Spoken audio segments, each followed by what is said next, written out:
Okay, now I'm going to go over my favorite stretching sequence. The first part is called the three-way shoulder stretch. So you're actually going to grab the straddles, not the handles. You're going to grab the straddles with a loose hook with your fingers. You don't want to grip this. We are trying to relax. So just your fingers around, and then what I'm going to do is I'm going to face the TRX, and now I'm just going to quarter turn to the left, to my left arm, hinge at the hips, and then just reach your arm across your body. This feels great. Now we're stretching the upper back, the back of that shoulder. Breathe, stretch.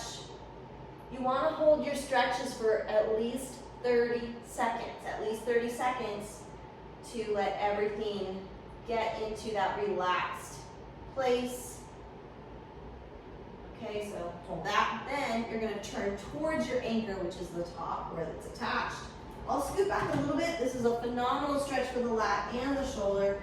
And now I'm going to hinge at the hips and just let it pull my arms up. Make sure you're keeping your back flat. Really try and reach up, elongate that muscle. Arching the back, but not too much. Just stay neutral here. I'll support myself with my hand on my opposite thigh or my knee. Breathe. Again, you're going to hold that for 30 seconds and then stand up.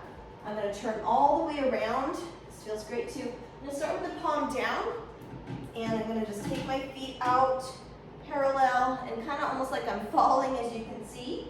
That way it's supporting me and pulling my arm back that way. And then I'm going to slightly turn my body the opposite direction.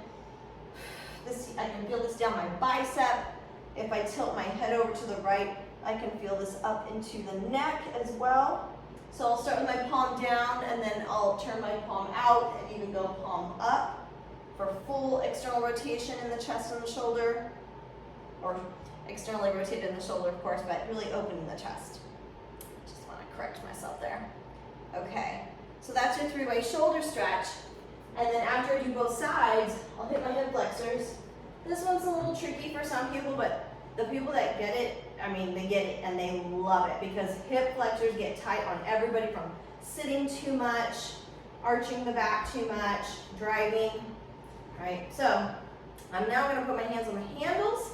I'm going to take a big step out with my left foot, take my right arm up, ooh, and then sink down. I'm squeezing my right glute, opening up the chest. There is just no stretch like this. There's this TRX, the way it's pulling my arm up, because everything is attached through fascia. I'm feeling that stretch up the hip flexor into the armpit. It just really opens up the whole anterior chain, because everything is interconnected. It's like you think you might have a problem in your low back or your knee or your shoulder, but you just never know where it's coming from.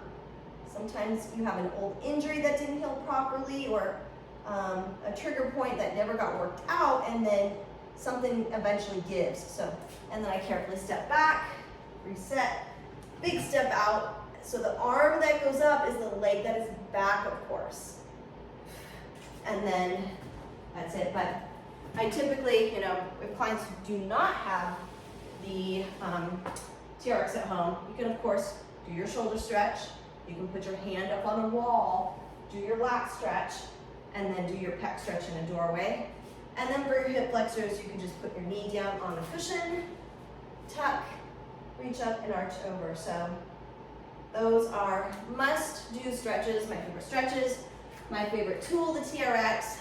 Highly suggest you get it. You will be so happy you did, and your body will feel so much better. It'll be stronger and more flexible. Okay? Let me know if you have any questions.